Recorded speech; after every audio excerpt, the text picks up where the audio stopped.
Kesabaranku setipis embun pagi yang siap menguap oleh terik matahari. Tapi selama 3 tahun ini, aku berhasil membuatnya setebal baja, berlapis-lapis demi menjaga sebuah fasad yang kubangun sendiri. Fasad pernikahan bahagia, fasad suami yang bertanggung jawab. Semua itu kulakukan untuk Mas Rian, suamiku. Pria yang kunikahi karena cinta, pria yang kini hidup sepenuhnya dari belas kasihanku.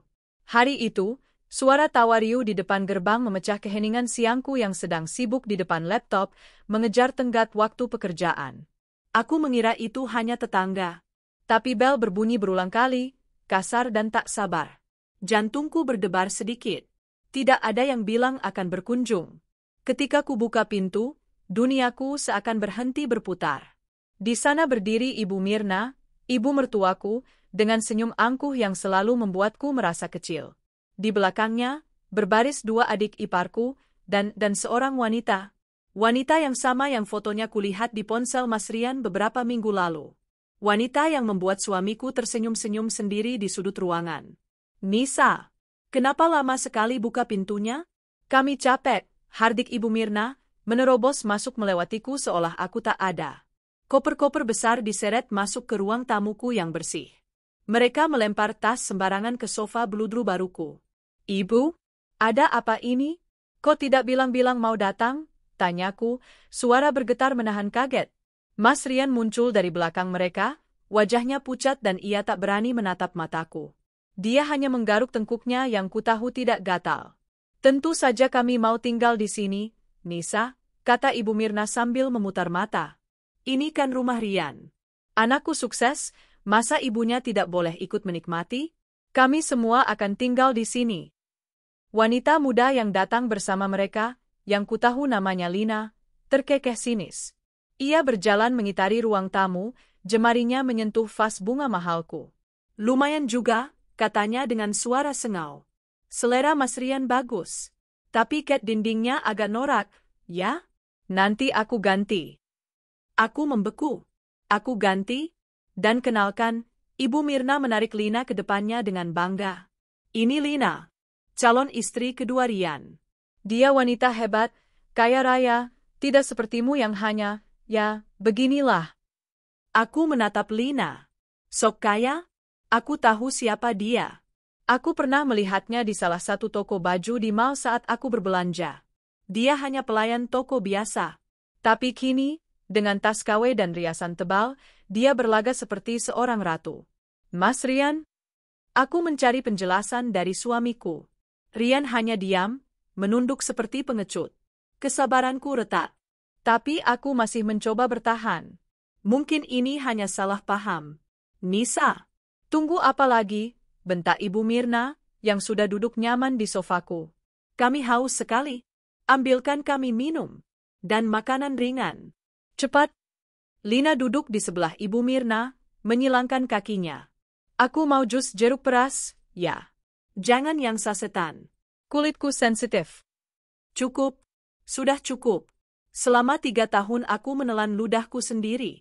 3 tahun aku bekerja banting tulang sendirian, membiayai rumah ini, mobil ini, dan gaya hidup suamiku. 3 tahun aku menutupi aibnya. Aku bilang pada keluargaku, Mas Rian bekerja di perusahaan startup digital yang sukses. Aku bilang pada keluarganya, Mas Rian sangat sibuk makanya jarang pulang kampung. Aku yang mentransfer uang bulanan ke Ibu Mirna, tapi dari rekening Mas Rian, yang isinya aku juga yang kirim, agar dia punya harga diri. Aku sabar ketika tahu dia mulai main perempuan di luar. Aku diam, berharap dia akan sadar, berubah, dan kembali menjadi pria yang dulu kucintai. Aku berharap dia akan mulai bekerja dan bertanggung jawab. Tapi hari ini, membawa seluruh keluarganya dan seorang pelakor ke rumahku, menyuruhku menjadi pelayan di istanaku sendiri, penghinaan ini adalah paku terakhir di peti mati kesabaranku. Aku tidak bergerak dari tempatku berdiri. Aku menatap mereka satu persatu. Adik-adik iparku yang sudah mulai membuka kulkas tanpa izin. Ibu mertuaku yang menatapku tajam. Lina yang sedang mengamati kuku-kukunya. Dan Mas Rian yang masih bersembunyi di balik pintu. Nisa, kamu tuli, bentak Ibu Mirna lagi. Aku tertawa. Tawa kering dan getir yang membuat mereka semua menoleh kaget. Minuman, kataku, suaraku dingin dan asing di telingaku sendiri. Makanan. Aku berjalan perlahan ke arah laci di bawah televisi. Aku menarik sebuah map tebal dari dalamnya. Ada yang lucu, Nisa? Tanya Lina, nadanya mengejek. Oh, sangat lucu, jawabku. Aku berbalik menghadap mereka. Lucu sekali melihat kalian semua, para benalu, bertingkah seperti raja dan ratu di rumah orang lain. Wajah Ibu Mirna memerah. Apa maksudmu? Ini rumahnya? Anakku. Rumah Rian. Aku tertawa lagi, lebih keras. Bu, apa ibu tahu apa pekerjaan anak kesayangan ibu ini? Ibu Mirna tampak bingung. Tentu saja. Dia pengusaha sukses di Jakarta. Dia yang kirim aku uang setiap bulan. Dia yang beli rumah ini. Dia yang kirim uang? Aku menatap tajam Mas Rian, yang kini gemetar. Mas Rian, katakan pada ibumu. Kapan terakhir kali kamu punya pekerjaan? Rian terperangah. Diam, Rian, teriakku. Untuk pertama kalinya, aku berteriak padanya. Aku sudah muak menutupi kebusukanmu. Aku sudah lelah menjaga harga dirimu yang bahkan tidak kamu miliki. Aku melempar map itu ke atas meja kopi di depan Ibu Mirna. Kertas-kertas berhamburan. Lihat itu, Bu, kataku, menunjuk tumpukan kertas. Itu sertifikat rumah ini. Coba Ibu cari, ada tidak nama Rian Saputra di situ? Tidak ada.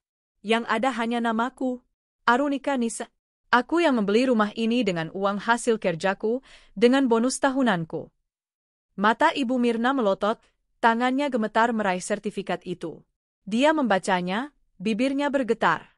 Dan lihat ini. Aku menarik ponselku, membuka aplikasi mobile banking.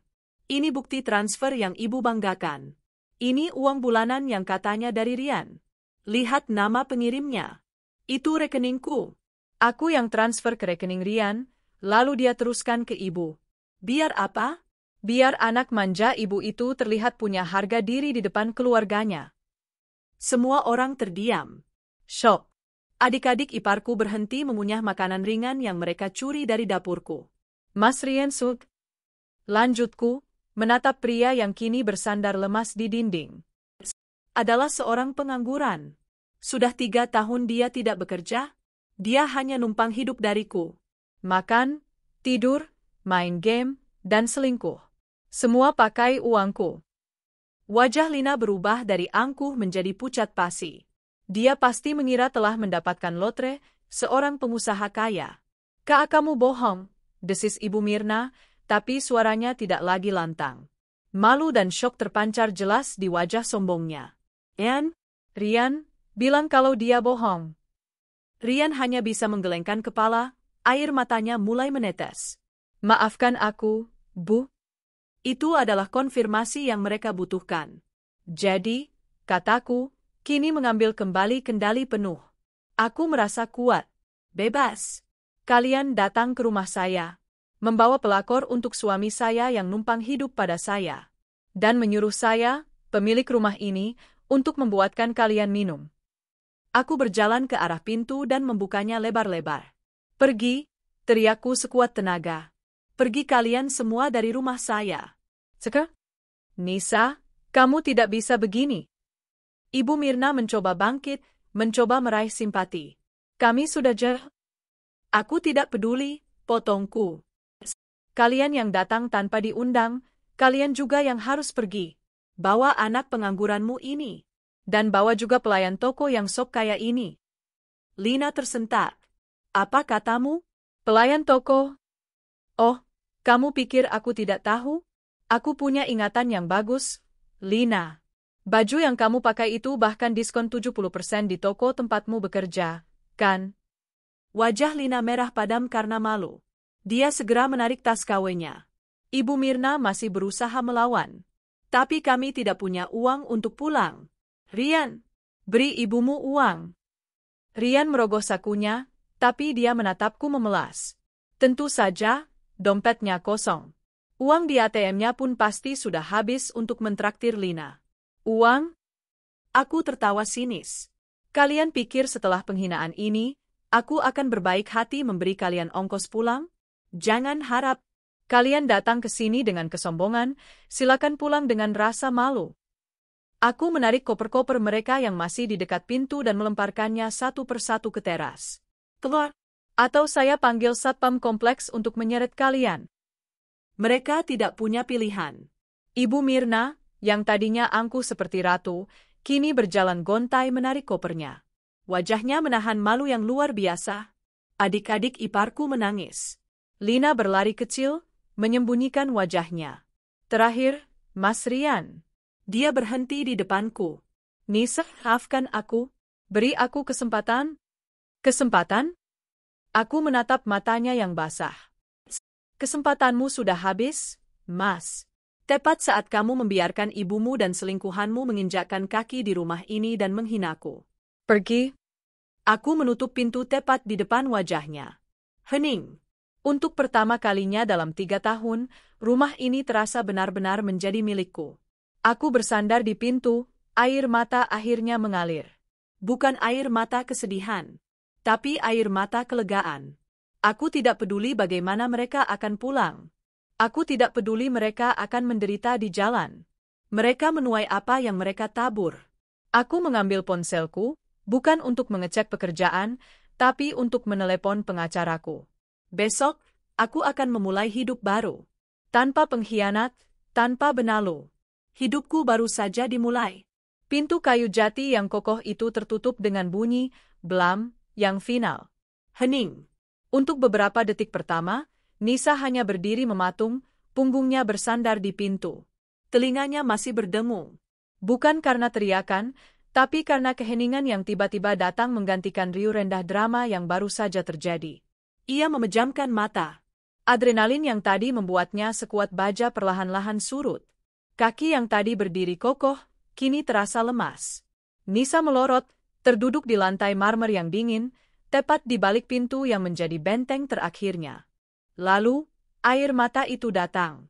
Ini bukan air mata kesedihan atas perginya Rian. Bukan pula air mata penyesalan. Ini adalah air mata kelegaan. Air mata yang melepaskan 3 tahun kepalsuan, 3 tahun kesabaran yang disalahgunakan, 3 tahun harga diri yang terinjak-injak.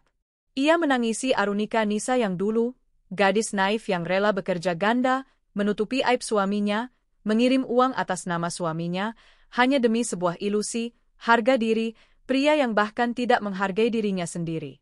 Tangis itu tidak berlangsung lama. Hanya 5 menit yang hening dan dalam. Setelah itu, ia menyeka wajahnya dengan kasar. Cukup. Di luar, ia masih bisa mendengar suara-suara samar. Teriakan marah Ibu Mirna yang melengking, menyalahkan Rian. Samar-samar ia juga mendengar suara Lina yang mengumpat. Getaran di saku celananya menyadarkannya. Ponselnya. Nama, Mas Rian, berkedip di layar. Nisa menatap nama itu tanpa ekspresi. Panggilan itu mati, lalu masuk lagi. Terus-menerus. Diselingi oleh notifikasi pesan yang masuk bertubi-tubi. Nisa, angkat. Kamu gila? Dek, jangan begini. Mas minta maaf. Ibu pingsan di jalan. Kamu mau tanggung jawab? Nisa mendengus sinis. Taktik lama. Drama murahan. Ia tidak menjawab. Dengan gerakan tenang, ia membuka kontak Mas Rian. Jari jemarinya menekan 3 titik di sudut kanan atas. Blokir. Kemudian, ia mencari nomor Ibu Mirna, yang beberapa kali ia gunakan untuk mentransfer uang jajan dari rekeningnya. Blokir. Ia bahkan memblokir nomor adik-adik iparnya. Selesai. Nisa bangkit. Kakinya sudah kembali kokoh. Ia berjalan ke ruang tamu. Pemandangan di depannya membuatnya muak. Koper-koper itu memang sudah di luar, tapi kekacauan kecil yang mereka ciptakan masih ada. Ada remah-remah keripik yang tadi dibuka adik iparnya di atas sofa bludru barunya. Ada jejak sepatu kotor di karpet. Nisa berjalan ke kontrol panel smart home di dekat dapur. Ia menekan satu tombol. Layar monitor CCTV di depan gerbang menyala. Pemandangan itu menyedihkan sekaligus memuaskan. Ibu Mirna tidak pingsan. Wanita tua itu sedang duduk di atas salah satu koper besarnya di trotoar, tangannya menunjuk-nunjuk ke arah Rian sambil memaki. Rian sendiri tampak hancur, ia duduk di aspal, memegangi kepalanya. Lina, si pelakor yang tadi berlagak ratu, kini berdiri gelisah di pinggir jalan, mencoba menyetop taksi online yang satu persatu melewatinya, mungkin karena lokasinya yang terpencil di dalam kompleks elit. Mereka terlihat persis seperti apa adanya. Sekelompok orang tersesat, tanpa tujuan, dan tanpa uang. Nisa mematikan monitor. Itu bukan lagi urusannya. Naluri pertamanya adalah membersihkan rumah. Ia mengambil penyedot debu, membersihkan remah-remah di sofa. Ia mengambil kain pel dan cairan desinfektan beraroma pinus, mengepel lantai di ruang tamu tempat mereka tadi berdiri. Ia membuka semua jendela lebar-lebar, membiarkan angin sore masuk, mengusir bau, kesombongan dan kebohongan yang mereka bawa. Rumah ini adalah istananya. Dan ia baru saja mengusir hama-hamanya. Setelah merasa cukup bersih, Nisa berjalan ke dapur. Ia tidak membuatkan mereka minum tadi. Sekarang, ia membuat minuman untuk dirinya sendiri. Segelas teh melati hangat, favoritnya. Sambil memegang cangkir yang hangat, ia duduk di kursi kerjanya yang menghadap taman belakang. Bukan di sofa yang telah ternoda. Disinilah tempatnya selama ini berjuang. Di depan laptop inilah ia membiayai kebohongan suaminya. Ironis. Ia mengambil ponselnya lagi, tapi kali ini bukan untuk memblokir orang. Ia mencari satu nama di kontaknya. Pak Bima. Pengacaranya. Panggilan itu tersambung di dering kedua. Selamat sore, Pak Bima. Ini saya, Arunika Nisa. Terdengar suara ramah di seberang. Sore, Bu Nisa. Ada yang bisa saya bantu? Tumben sekali. Apa ada masalah dengan? Nisa menarik napas dalam-dalam, lalu menghembuskannya. Tidak, Pak. Potongnya dengan suara yang tenang, tegas, dan tanpa keraguan sedikit pun. Saya sudah yakin. Ia mendengar Pak Bima berdeham, mungkin kaget dengan nada suaranya yang berbeda dari biasanya. Saya mau Bapak segera siapkan berkas gugatan cerai untuk Rian Saputra. Hening sejenak di seberang. Baik, Bu Nisa. Gugatan cerai. Ada tuntutan lain? Harta gono gini, mungkin? Nisa tertawa kecil. Harta apa, Pak? Semua yang ada di sini, rumah ini, mobil di garasi, bahkan rekening bank yang dia pakai, semua atas nama saya. Saya punya semua buktinya. Saya hanya ingin dia enyah dari hidup saya. Secara hukum. Secepat mungkin. Saya mengerti, Bu. Sangat jelas. Akan segera saya proses. Ibu bisa datang ke kantor besok pagi untuk tanda tangan surat kuasa. Saya akan di sana jam 9 pagi. Terima kasih, Pak. Nisa menutup telepon. Ia menatap tetes-tetes hujan yang mulai turun di taman belakangnya. Ia sendirian di rumah besar itu. Tapi untuk pertama kalinya dalam 3 tahun, ia tidak merasa kesepian. Ia merasa utuh. Ia menyeruput teh melatinya. Rasanya sedikit pahit, namun hangatnya menjalar ke seluruh tubuh. Persis seperti kebenaran. Di luar gerbang, Rian mungkin masih di sana, basah kuyup oleh hujan, meratapi nasibnya. Ibu Mirna mungkin masih mengumpat. Lina mungkin sudah berhasil mendapatkan taksi dan kabur, menyadari bahwa pangerannya hanyalah seorang pengemis. Nisa tidak peduli. Ia membiarkan mereka menderita dalam hujan. Itu harga yang pantas untuk sebuah penghinaan. Besok adalah hari baru. Hari pertama dari sisa hidupnya yang bebas. Dan Nisa sudah siap memulainya. Malam itu, hujan turun seperti ditumpahkan dari langit. Bukan gerimis romantis, melainkan hujan deras yang menusuk, membawa angin dingin yang menampar-nampar wajah. Bagi Arunika Nisa, di dalam rumahnya yang hangat, suara hujan itu adalah musik pengantar tidur. Setelah mematikan monitor CCTV, ia mandi air hangat lama sekali. Ia menggosok setiap jengkal tubuhnya, seolah sedang membersihkan sisa-sisa energi negatif yang ditinggalkan para benalu itu. Untuk pertama kalinya dalam 3 tahun, ia tidur di tengah ranjang king size-nya, memeluk guling, tanpa terganggu oleh dengkuran pria yang tak lagi ia hormati. Tidurnya lelap. Paling lelap. Bagi mereka yang ada di luar gerbang, hujan itu adalah neraka. Mas, gimana ini, Mas? Dingin, rengek Santi, adik ipar perempuannya, sambil menggigil. Koper mereka sudah basah kuyup di trotoar. Ibu Mirna tidak lagi berteriak. Wajah sombongnya luntur total, berganti pucat pasi dan tatapan kosong. Malu. Itulah yang ia rasakan. Malu yang begitu hebat hingga rasanya lebih dingin dari hujan badai ini. Rian, sang anak emas, tak lebih baik. Dia sudah mencoba menelepon Nisa puluhan kali. Jawabannya selalu sama.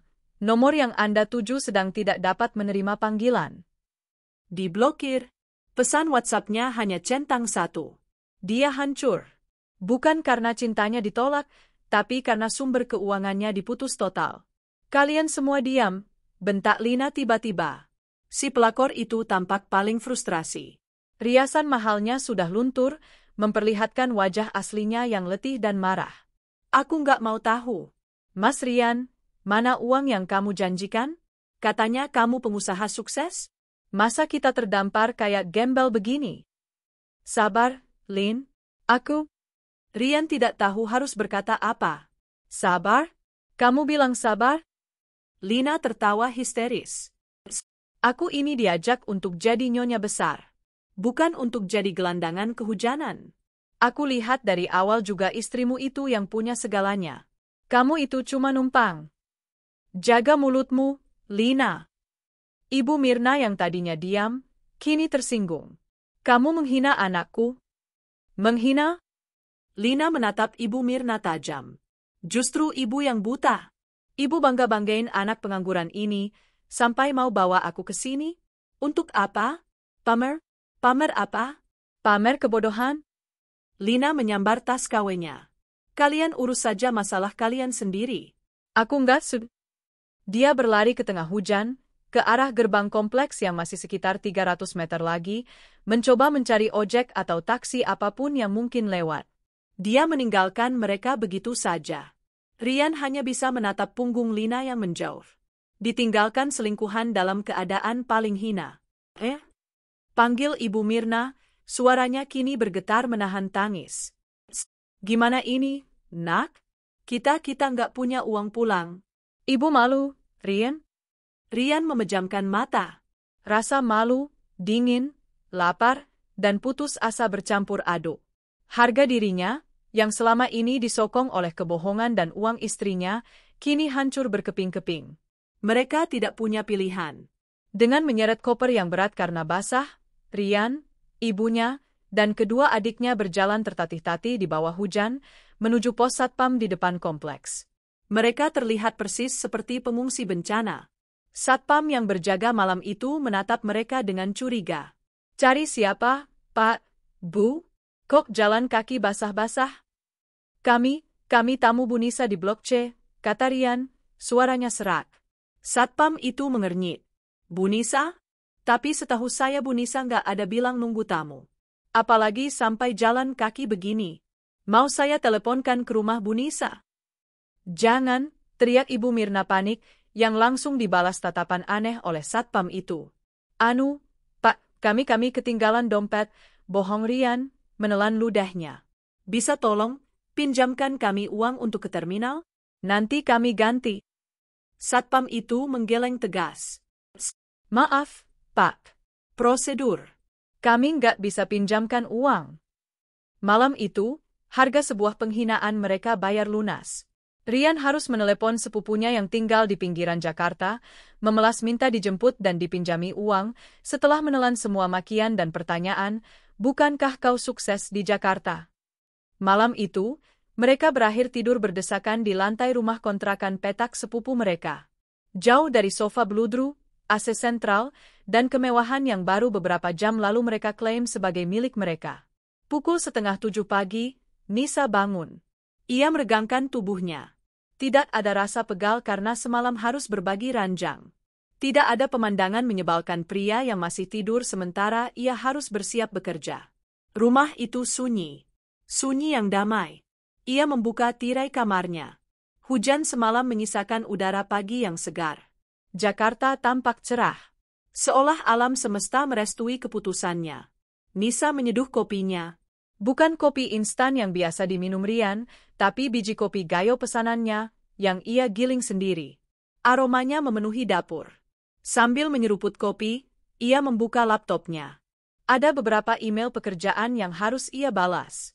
Ia menyelesaikannya dengan pikiran jernih, tanpa beban harus memikirkan, apakah Mas Rian sudah makan, atau apakah uang bulanan ibu sudah kukirim atas nama Rian. Pukul 8, ia bersiap. Ia tidak memilih daster yang biasa ia pakai saat Rian ada. Ia membuka lemari pakaiannya, memilih satu setel blazer kerja berwarna biru navy, kemeja sutra putih, dan celana bahan yang pas di kakinya. Ia menata rambutnya rapi, memoles riasan tipis namun tegas. Ketika ia bercermin, yang menatapnya balik adalah Arunika Nisa. Seorang manajer proyek senior, seorang wanita mandiri, seorang pemilik rumah. Bukan seorang istri teraniaya. Bukan sapi perah. Pukul 8.50, ia sudah tiba di lobi gedung firma hukum Bimao Partners. Tepat waktu. Pak Bima menyambutnya di ruangannya. Pagi, Bu Nisa. Ibu terlihat segar? Pagi, Pak. Saya merasa segar, jawab Nisa tenang, menjabat tangan pengacara itu. Baik, kita langsung saja, kata Pak Bima, mempersilakan Nisa duduk. Seperti yang Ibu minta, saya sudah siapkan draft gugatannya. Saya bawa semua buktinya, Pak, kata Nisa. Ia mengeluarkan map yang ia siapkan semalam, map yang berbeda dari yang ia lempar ke meja. Ini adalah map yang berisi semua asetnya. Sertifikat hak milik, SHAM, rumah atas namanya. BPKB mobil atas namanya. Rekening koran gajinya selama 3 tahun terakhir. Dan yang paling penting, rekening koran Rian yang ia cetak diam-diam. Rekening itu menunjukkan pola yang jelas, 0 pemasukan, kecuali transfer rutin dari Nisa. Lalu, transfer keluar ke rekening Ibu Mirna. Pak Bima menelaah dokumen-dokumen itu. Ia mengangguk-angguk. Luar biasa, Bu Nisa. Ini sangat bersih, kata Pak Bima, nadanya terkesan. Ini bukan lagi kasus abu-abu. Ini hitam di atas putih. Suami ibu tidak hanya melakukan penelantaran ekonomi, tapi juga penipuan terselubung dengan menggunakan uang ibu untuk mengesankan keluarganya. Saya mau ini cepat, Pak. Saya tidak mau mediasi berlarut-larut. Dan saya tidak mau membaginya sepeser pun. Ibu tidak perlu khawatir, Pak Bima meyakinkan. Secara hukum, Rian tidak punya hak atas apapun. Harta yang didapat sebelum menikah adalah milik ibu. Harta yang didapat setelah menikah pun, ibu bisa buktikan 100% berasal dari jerih payah ibu, sementara pihak suami tidak memberikan kontribusi sama sekali. Ini kasus yang kuat. Pak Bima menyodorkan beberapa lembar kertas. Silakan dibaca dan ditandatangani surat kuasanya, Bu. Setelah ini, tim saya akan mendaftarkan gugatannya ke pengadilan agama. Surat panggilan akan kami kirim langsung ke alamat KTP-nya, di kampung. Nisa membaca setiap poin dengan teliti. Jelas. Tegas. Tanpa keraguan, ia mengambil pena dan membubuhkan tanda tangannya di atas meterai. Goresan tinta itu terasa seperti goresan terakhir yang menutup sebuah buku babak belur. Selesai, Pak, kata Nisa sambil menyerahkan dokumen itu kembali. Baik, Bu Nisa. Biarkan kami yang bekerja mulai sekarang, kata Pak Bima. Kemungkinan besar, setelah menerima surat panggilan, dia atau keluarganya akan panik dan mencoba menghubungi ibu. Entah untuk memohon, mengancam, atau meminta uang damai. Saran saya, jangan tanggapi. Serahkan semua komunikasi pada kami. Itulah rencana saya, Pak. Nisa bangkit, menjabat tangan Pak Bima sekali lagi. Terima kasih atas waktu Anda. Ia berjalan keluar dari gedung kantor itu. Sinar matahari pagi pukul 9:30 terasa hangat di wajahnya. Ia menarik napas dalam-dalam. Alih-alih langsung pulang untuk bekerja, Nisa memutuskan untuk mampir ke sebuah kafe di dekat sana. Ia memesan sarapan mahal yang sudah lama ia inginkan tapi selalu ia urungkan niatnya karena merasa boros jika harus membiayai suaminya juga.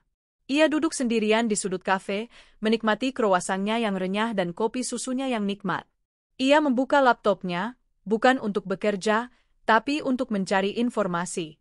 Kursus bahasa Spanyol di Jakarta. Paket liburan solo ke Jepang. Sebuah senyum kecil terukir di bibirnya. Kehidupan barunya telah resmi dimulai. 2 minggu telah berlalu sejak insiden pengusiran itu. Di Jakarta, kehidupan Arunika Nisa berjalan dengan ritme yang baru. Rumahnya terasa lebih lapang. Udaranya terasa lebih bersih. Ia sudah kembali bekerja penuh, bahkan mengambil alih sebuah proyek besar baru yang menantang. Malam hari, ia isi dengan kelas yoga online dan mulai menonton serial Spanyol untuk membiasakan telinganya, persiapan untuk kelas bahasa yang akan ia mulai minggu depan. Pesan dari Pak Bima hanya satu, gugatan telah terdaftar di Pengadilan Agama Jakarta Selatan. Surat panggilan sidang pertama, untuk mediasi, telah dikirimkan oleh juru sita ke alamat KTP tergugat, yaitu Rian Saputra, di kampung halamannya di Jawa Tengah. Nisa membacanya, menarik napas, lalu melanjutkan hidupnya.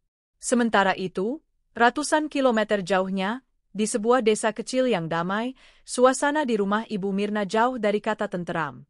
Kepulangan mereka dari Jakarta adalah sebuah aib senyap. Mereka tiba diantar oleh sepupu Rian tengah malam, hanya membawa koper basah yang sedikit berjamur karena lembab. Tidak ada mobil mewah sewaan. Tidak ada oleh-oleh mahal seperti yang biasa Rian bawakan. Ibu Mirna berbohong kepada tetangga.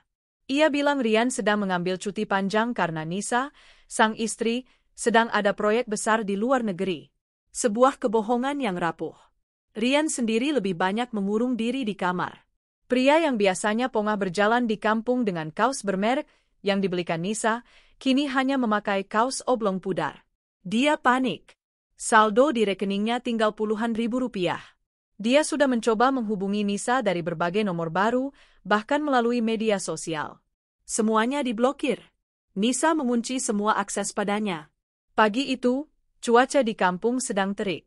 Ibu Mirna sedang menyapu halaman depan, sesekali melempar tatapan sinis pada tetangga yang lewat. Sebuah sepeda motor berhenti di depan rumahnya. Bukan tukang pos biasa. Pria itu memakai seragam resmi berwarna kaki. "Permisi, benar ini kediaman Bapak Rian Saputra?" tanya pria itu, suaranya formal. "Iya, benar. Saya ibunya." "Ada apa?" jawab Ibu Mirna, sedikit curiga. "Ada surat panggilan resmi dari Pengadilan Agama Jakarta Selatan untuk Pak Rian. Harus diterima langsung oleh yang bersangkutan atau keluarga yang serumah," kata petugas itu sambil menyodorkan amplop coklat besar berlogo pengadilan dan sebuah buku tanda terima. Jantung Ibu Mirna berdebar. "Pengadilan Agama? Rian, keluar kamu," teriaknya. Rian keluar dengan langkah gontai, wajahnya kuyu. Melihat seragam petugas dan amplop coklat itu, wajahnya langsung pucat pasi. Dia tahu apa itu. "Saya, Pak," katanya lirih. Ia menandatangani buku tanda terima itu dengan tangan gemetar. Petugas itu pun pergi, meninggalkan bom waktu di tangan Rian. "Surat apa itu, Rian?" desak Ibu Mirna, merebut amplop itu dari tangan anaknya. Ia tidak sabar. Dengan kasar, ia merobek amplop itu. Matanya membelalak saat membaca kop surat di dalamnya. Panggilan sidang perkara nomor 1045/2025 antara Arunika Nisa binti sebagai penggugat melawan Rian Saputra bin sebagai tergugat. "Cerai!"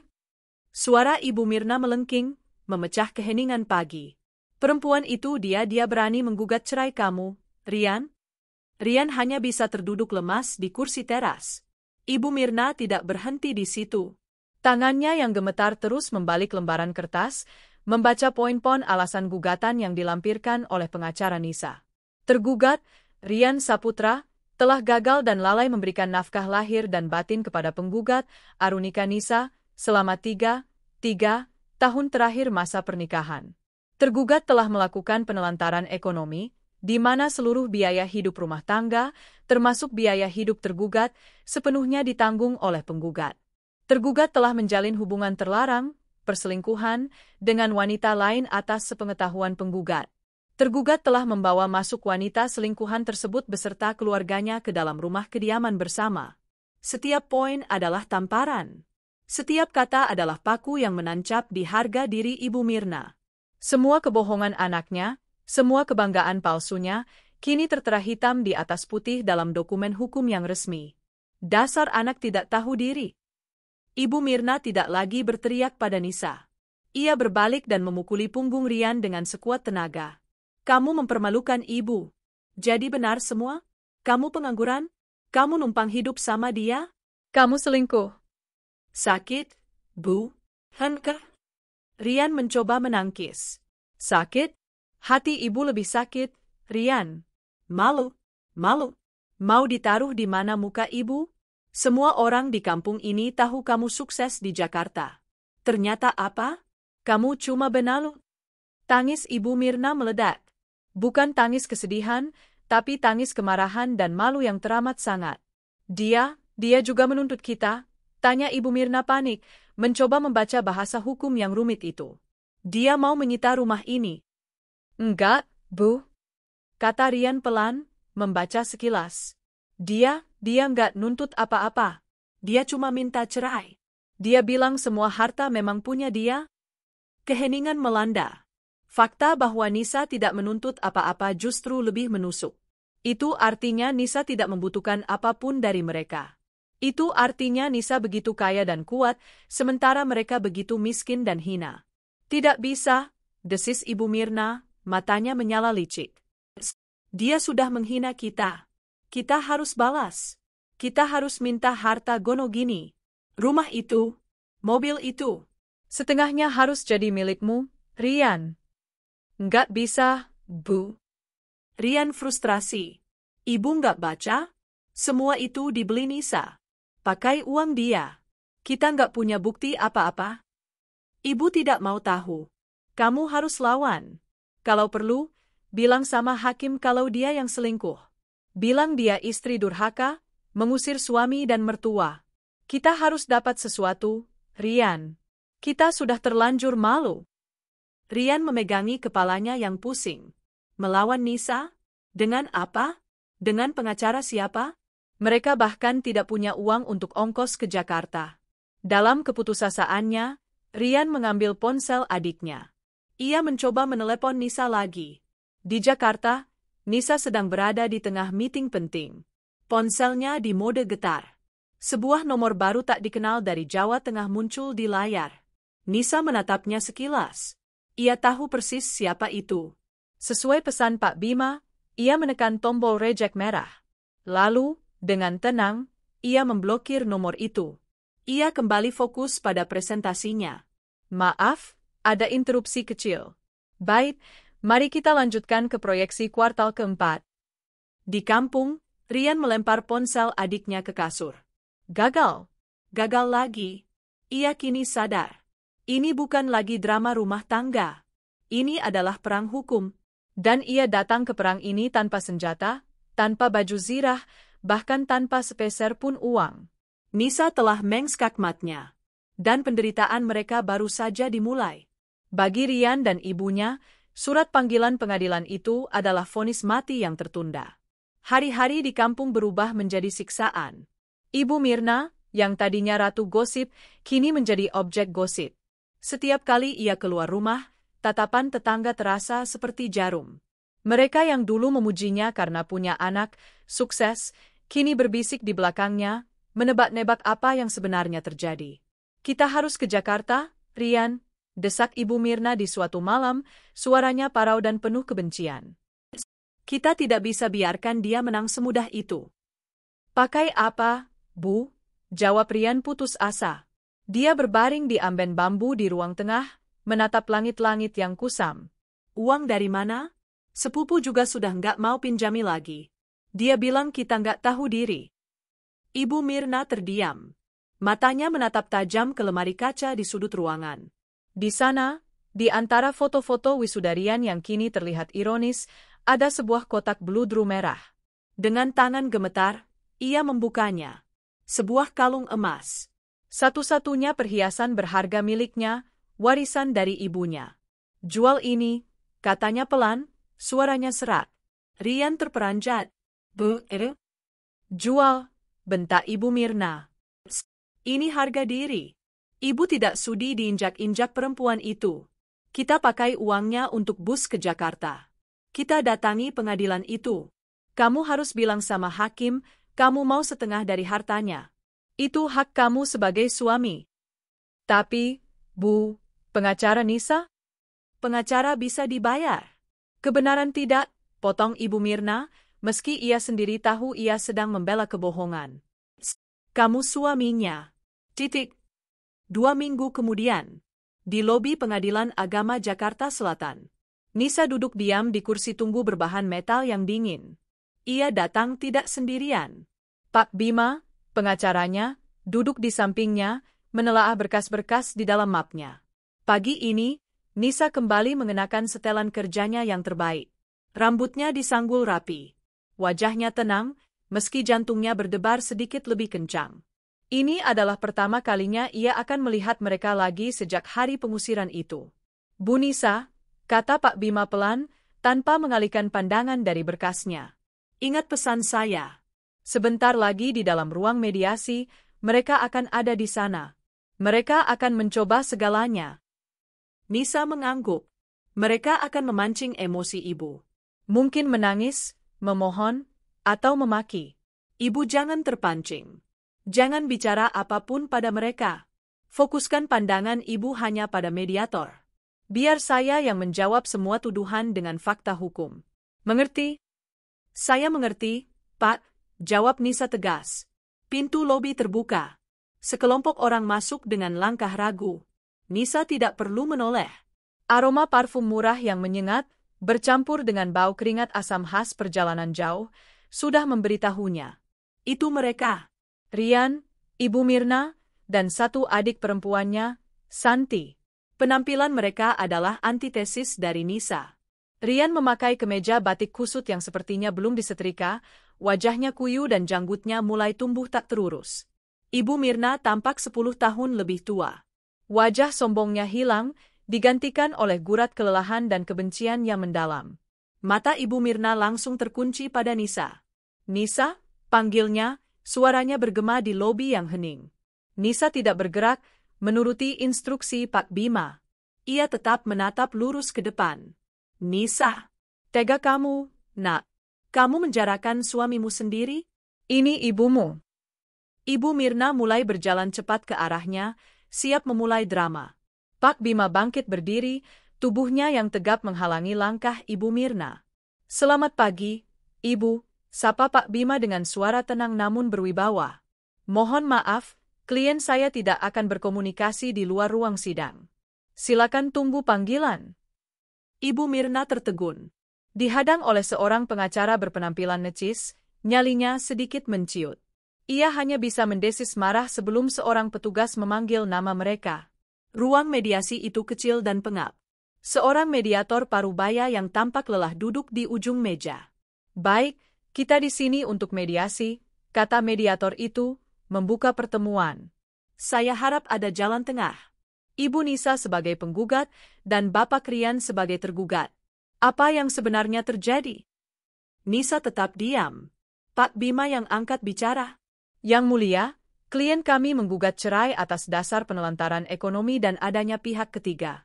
Semua bukti sudah kami lampirkan. Klien kami hanya ingin perceraian ini diselesaikan dengan baik-baik. Tidak bisa, potong Ibu Mirna, menggebrak meja. Ibu, harap tenang. Ibu bukan pihak yang berperkara. Silakan, Pak Rian, apa tanggapan Anda? Kata mediator itu. Rian menelan ludah. Ia melirik ibunya, lalu menatap Nisa dengan tatapan memelas. Nisa, kita bisa bicarakan ini, kan? Masih bisa diperbaiki? Nisa membalas tatapannya. Dingin, tanpa emosi. Ia lalu membuang muka, kembali menatap mediator. Melihat penolakan telak itu, wajah Rian mengeras. Rasa putus asa berganti menjadi amarah, persis seperti yang diinginkan ibunya. Baik, kata Rian, suaranya kini lebih keras. Kalau dia mau cerai, silakan. Tapi saya minta hak saya. Saya minta setengah dari seluruh harta yang didapat selama pernikahan. Rumah itu, mobil itu, semua harus dibagi 2. Mediator itu mengernyit. Harta gono gini? Tapi di gugatan tertulis. Itu hak saya, Pak, seru Rian. Saya suaminya. Saya juga ikut andil dalam rumah tangga. Andil apa? Suara Pak Bima memotong dengan tajam, namun tetap sopan. Maaf, Yang Mulia Mediator. Boleh kami perjelas, andil yang dimaksud tergugat? Pak Bima membuka mapnya. Ia tidak mengeluarkan semua bukti, hanya selembar kertas. Rumah yang dimaksud, kata Pak Bima, dibeli oleh klien saya 6 bulan sebelum pernikahan dilangsungkan. Ini adalah murni harta bawaan. Sertifikat atas nama Arunika Nisa. Mata Rian dan Ibu Mirna terbelalak. Mereka tidak tahu itu. Nisa tidak pernah memberitahunya. Mobil, lanjut Pak Bima, adalah inventaris kantor klien saya yang kebetulan boleh dipakai untuk pribadi. Itu bukan milik bersama. Tapi uang belanja. Uang yang saya kirim ke ibu saya. Rian mencoba melawan. Soal itu, Pak Bima kini tersenyum tipis. Kami juga punya buktinya. Ini rekening koran tergugat selama 3 tahun. Ia menyodorkan ringkasan rekening itu ke hadapan mediator. Bisa Bapak lihat. Satu-satunya pemasukan di rekening tergugat adalah transfer bulanan dari klien saya, Ibu Nisa. Yang kemudian, benar, diteruskan oleh tergugat ke rekening ibunya di kampung. Jadi, pada intinya, tergugat meminta bagian dari uang yang asalnya juga dari penggugat. Skakmat, mediator itu membaca ringkasan itu dan menghela napas panjang. Ia menatap Rian dengan tatapan iba.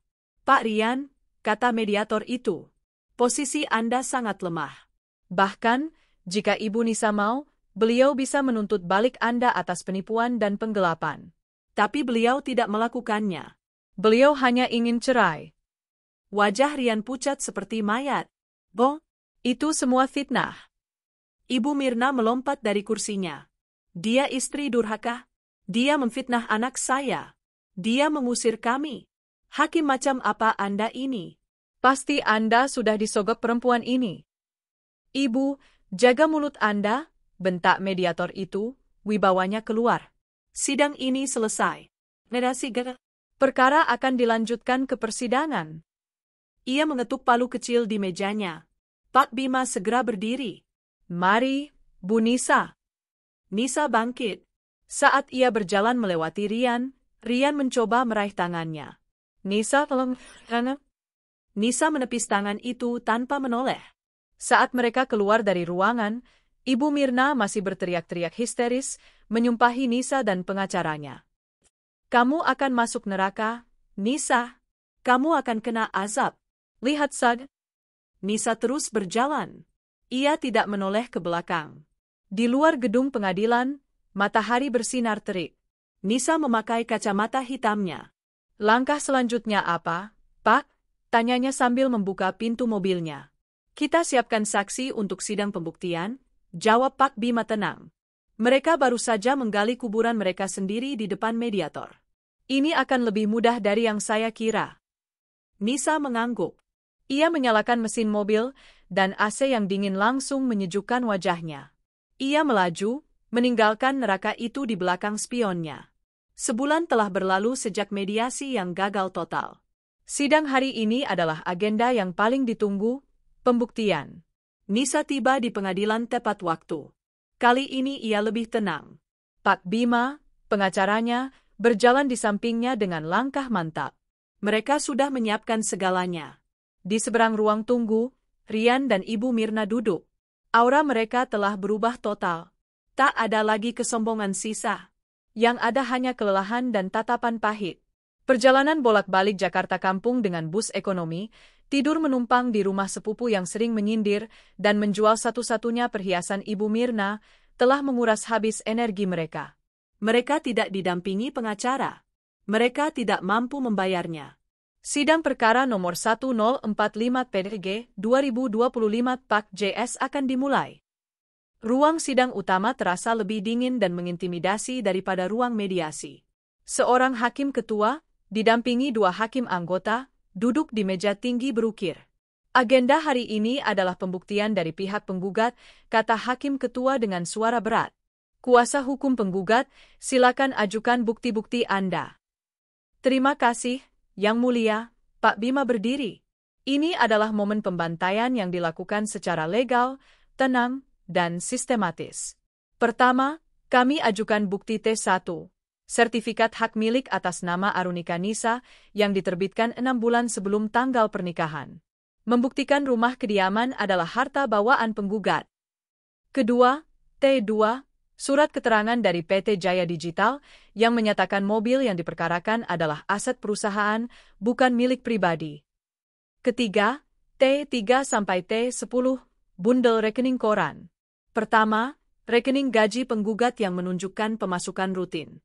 Kedua, rekening tergugat, Rian Saputra, yang menunjukkan tidak ada pemasukan kecuali transfer dari penggugat. Dan ketiga, bukti transfer dari tergugat ke rekening atas nama Ibu Mirna, membuktikan uang yang dikirim adalah uang milik penggugat. Setiap dokumen yang diserahkan Pak Bima ke meja hakim bagaikan paku yang menancap di peti mati Rian. Rian hanya bisa menunduk. Ibu Mirna di kursi pengunjung menggigit bibirnya sampai hampir berdarah. Cukup bukti suratnya, kata hakim ketua. Apakah ada saksi yang ingin diajukan? Ada, Yang Mulia. Kami mengajukan 2 orang saksi, jawab Pak Bima tenang. Panggil saksi pertama. Saksi pertama masuk. Seorang pria berseragam satpam. Itu adalah satpam kompleks yang berjaga di malam pengusiran. Setelah disumpah, Pak Bima bertanya, "Saksi, apakah Anda mengenal penggugat dan tergugat?" "Kenal, Pak." "Bu Nisa," menunjuk Nisa, "tinggal di blok C Bapak ini," menunjuk Rian, suaminya. "Apa yang Anda ketahui terkait kejadian pada tanggal 20 September lalu?" Satpam itu menceritakan dengan jelas. "Malam itu hujan deras, Pak Hakim. Sekitar jam 8 malam, saya lihat Bapak ini, ibunya," menunjuk Ibu Mirna, "dan 2 orang lagi, termasuk 1 wanita muda, jalan kaki ke pos sambil dorong-dorong koper basah kuyup." "Lalu apa yang terjadi?" "Mereka bilang habis bertamu dari rumah Bu Nisa. Tapi anehnya, mereka minta tolong saya pinjamkan uang ongkos ke terminal. Katanya dompet ketinggalan. Ya saya nggak berani, Pak." Prosedur. Pernyataan itu menohok Rian. Citranya sebagai pengusaha sukses hancur lebur di depan majelis hakim. Seorang pengusaha sukses tidak mungkin berjalan kaki di tengah hujan dan memelas pinjam uang pada satpam. Ibu Mirna menutup wajahnya, menahan malu yang luar biasa. "Cukup saksi pertama," kata hakim ketua. "Panggil saksi kedua." Saksi kedua atas nama Saudari Lina, panggil Pak Bima. Mendengar nama itu, Rian dan Ibu Mirna sontak mengangkat wajah. Pucat, kaget. Pintu terbuka. Masuklah Lina. Dia tidak lagi memakai riasan tebal atau tas KW. Dia hanya memakai seragam pelayan toko tempatnya bekerja, kemeja biru muda polos dan rok hitam. Wajahnya tampak lelah, namun matanya memancarkan amarah yang terpendam. Nisa sendiri sedikit terkejut. Pak Bima yang mengurus ini. Pengacaranya itu rupanya melacak Lina, menemuinya, dan meyakinkannya untuk bersaksi. Mungkin dengan iming-iming balasan atas penipuan yang dilakukan Rian. Setelah disumpah, Pak Bima memulai. "Saudari Lina, apa hubungan Anda dengan tergugat, Rian Saputra?" Lina menarik napas. Dia mantan pacar saya, Pak." "Mantan pacar? Bukan calon suami," pancing Pak Bima.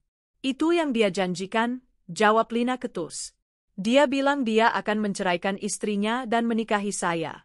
Dia bilang dia orang kaya." "Apa yang dia katakan tentang kekayaannya?" "Dia bilang rumah besar di kompleks itu punya dia. Dia bilang istrinya, Nisa, mandul dan cuma numpang hidup sama dia. Dia bilang saya akan jadi nyonya besar," kata Lina, suaranya mulai bergetar karena marah. "Lalu apa yang terjadi?" "Semua bohong." Suara Lina meninggi. "Waktu kami datang ke rumah itu, ibunya," menunjuk Ibu Mirna, "menyuruh saya bersikap seperti pemilik rumah. Menyuruh Bu Nisa ambilkan minum. Tapi ternyata, rumah itu punya Bu Nisa. Bapak ini," menunjuk Rian, "pengangguran. Fitnah. Dasar pelakor murahan." Ibu Mirna tidak tahan lagi. Ia melompat dari kursinya, berusaha berlari ke depan untuk menjambak rambut Lina. "Diam. Tenang." Hakim ketua menggebrak palu dengan keras. "Tegas, keluarkan ibu itu dari ruang sidang. Dia mengganggu jalannya persidangan." 2 petugas keamanan segera memegangi Ibu Mirna yang meronta-ronta. "Dia penipu, Hakim. Mereka semua bersalah. Azab. Kalian akan kena azab," teriak Ibu Mirna sambil diseret keluar ruangan. Pintu sidang ditutup. Kini di dalam hanya tersisa Rian, yang terduduk syok sendirian, tanpa pembelaan ibunya. Hakim ketua menatap Lina. Lanjutkan kesaksian Anda. Dia penipu, Pak Hakim, lanjut Lina, kini menangis. Setelah kami diusir, dia bahkan tidak punya uang sepeser pun untuk ongkos taksi saya. Dia menelantarkan saya di pinggir jalan tengah malam. Dia dan ibunya itu penipu. Saya malu, Pak. Saya ikut menanggung malu. Kesaksian itu selesai. Saksi kunci dari pihak Rian, calon istri keduanya, justru menjadi saksi terkuat yang menghancurkannya. Hakim ketua menatap Rian. Pihak tergugat. Apakah Anda punya bukti surat atau saksi untuk membantah semua ini? Rian gemetar. Ibunya sudah diusir. Selingkuhannya baru saja membongkar aibnya. Uangnya tidak ada. Pengacaranya tidak ada. Dia menatap Nisa. Nisa balas menatapnya. Datar. Dingin. Tak ada lagi cinta, hanya ada kelegaan. Rian menunduk. Tidak ada, Yang Mulia, bisiknya. Suaranya pecah. Baik. Hakim ketua mengetuk palu. Sidang pembuktian selesai. Agenda selanjutnya adalah pembacaan putusan, vonis, yang akan dilaksanakan minggu depan. Nisa dan Pak Bima bangkit. Mereka berjalan keluar dari ruang sidang. Di lobi, mereka berpapasan dengan Lina yang sedang menunggu. Nisa berhenti sejenak di depan wanita itu. Terima kasih, kata Nisa pelan. Lina menatapnya dengan pandangan rumit. Campuran antara benci, malu, dan anehnya, sedikit rasa hormat. Saya tidak melakukannya untuk Anda. Saya melakukannya untuk diri saya sendiri. Laki-laki seperti dia pantas mendapatkannya. Nisa mengangguk kecil. Ia lalu berjalan pergi, meninggalkan pengadilan itu, siap untuk mendengar vonis kebebasannya minggu depan. Minggu antara sidang pembuktian dan sidang putusan adalah minggu terpanjang dalam hidup Rian. Di kampung, berita tentang Ibu Mirna yang diseret keluar dari ruang sidang karena mengamuk telah menyebar lebih cepat daripada api. Sepupu yang menampung mereka tidak bisa lagi menahan malu. Dengan sopan namun tegas, ia meminta Rian dan ibunya untuk mencari tempat tinggal lain. Maaf, Mas Rian, Bu. Bukan saya mengusir, katanya dengan wajah tidak nyaman. Tapi istri saya diomongin terus di pasar. Kami juga orang susah. Kami nggak bisa ikut-ikutan nanggung masalah besar begini. Maka, dalam puncak kehinaan mereka, Rian dan Ibu Mirna terpaksa pindah.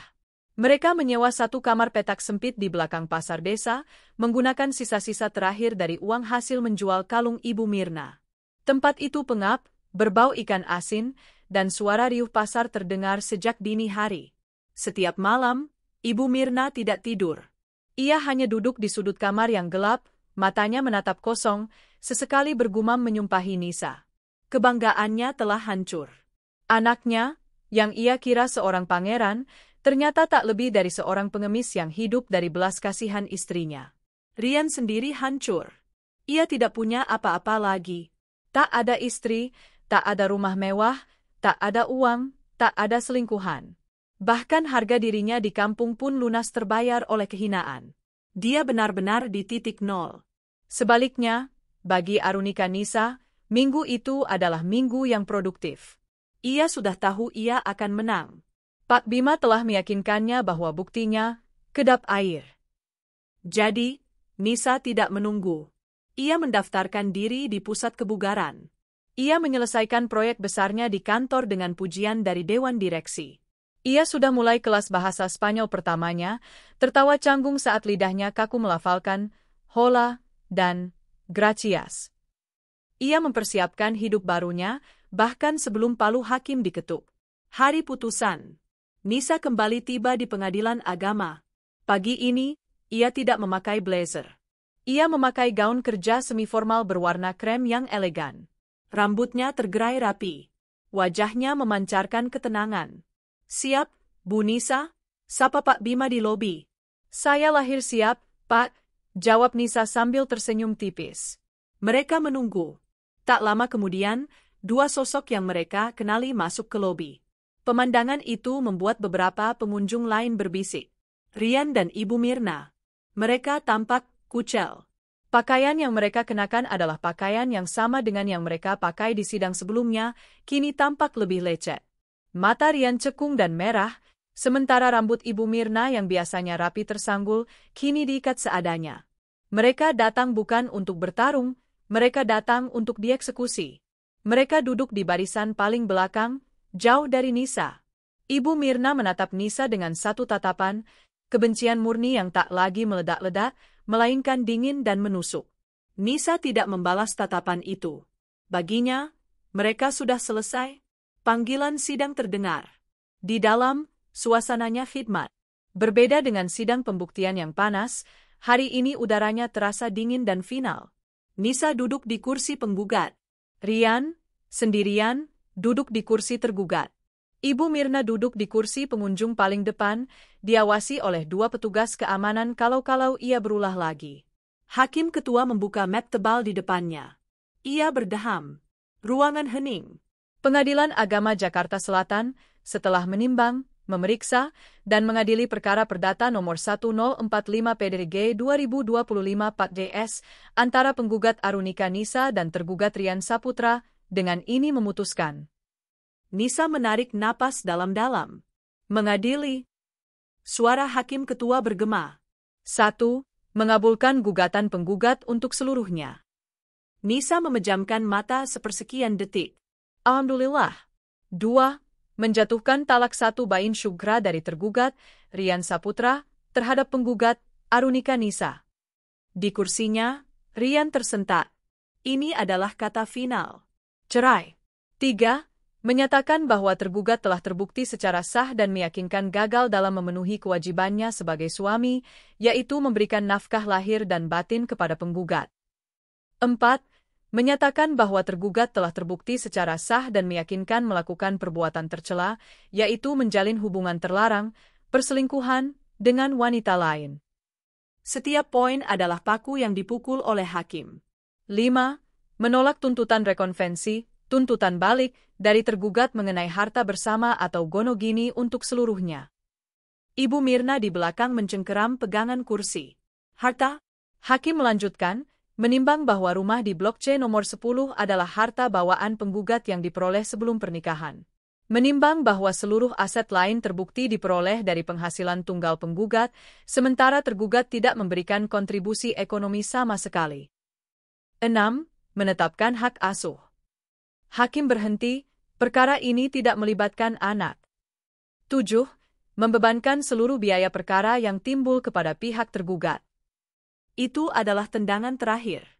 Rian, yang sudah tidak punya uang sepeser pun, kini dibebani utang biaya pengadilan. Demikian putusan ini dibacakan. Tok, tok, tok. Palu itu diketuk 3 kali. Suaranya menggema, final, dan tak terbantahkan. Nisa resmi bercerai. Nisa resmi bebas. Pak Bima menoleh dan menyalaminya. Selamat, Bu Nisa. Semuanya sudah selesai? Terima kasih, Pak.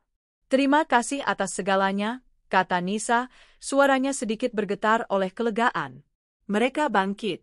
Saat Nisa berbalik, Rian masih terduduk di kursinya. Mematung. Kosong. Dia bahkan tidak punya kekuatan untuk bangkit. Di kursi pengunjung, Ibu Mirna tidak mengamuk. Dia tidak berteriak. Dia hanya menangis. Menangis tanpa suara, bahunya berguncang hebat. Menangisi nasibnya, menangisi kebodohan anaknya, dan menangisi harga dirinya yang kini tak bersisa. Nisa berjalan menyusuri lorong di antara kursi-kursi. Saat ia melewati barisan Rian, Rian akhirnya mengangkat wajahnya. Nisr? Satu kata lirih itu keluar dari bibirnya. Panggilan yang dulu penuh cinta, lalu penuh kepalsuan, dan kini penuh keputusasaan. Nisa berhenti sejenak. Ia menoleh, menatap pria yang pernah menjadi suaminya itu. Tak ada kemarahan lagi di mata Nisa. Yang ada hanya tatapan kosong. Ia tidak melihat Rian, ia melihat orang asing. Tanpa berkata apa-apa, Nisa berbalik dan terus berjalan. Ia mendorong pintu ruang sidang. Cahaya matahari Jakarta yang terik langsung menerpa wajahnya. Ia menyipitkan mata sejenak, lalu tersenyum. Ia menghirup udara kebebasan. Di belakangnya, Di dalam ruang sidang yang dingin, Rian akhirnya menelungkupkan wajahnya di meja. Pundaknya berguncang. Ia menangisi semua kehilangannya sendirian. Nisa berjalan ke mobilnya, menyalakan mesin, dan melaju. Ia tidak melaju pulang. Ia melaju ke kantor. Ada pekerjaan yang menunggunya. Ada kehidupan baru yang siap ia jalani. 1 tahun berlalu.